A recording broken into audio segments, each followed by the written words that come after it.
I am the Tofu Golem. Please enjoy the video. You begin by getting your keyboard and device ready.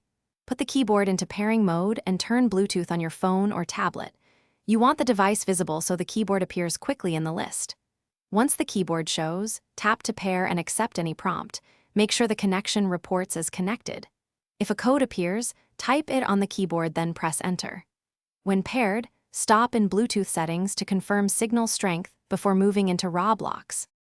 Now open Roblox and join a low-risk game to configure controls. Navigate to the in-game settings and look for keyboard or input options. Enable any toggle that prioritizes hardware keyboards. Test movement, camera, jump, and chat.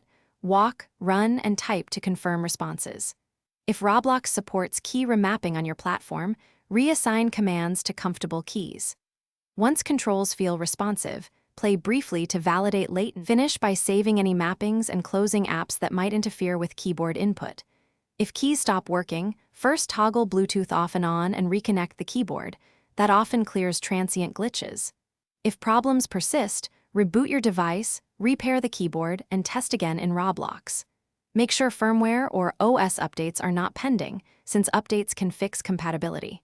Finally, keep one key troubleshooting tip in mind. A full reboot and fresh pairing resolves most connection and latency issues immediately.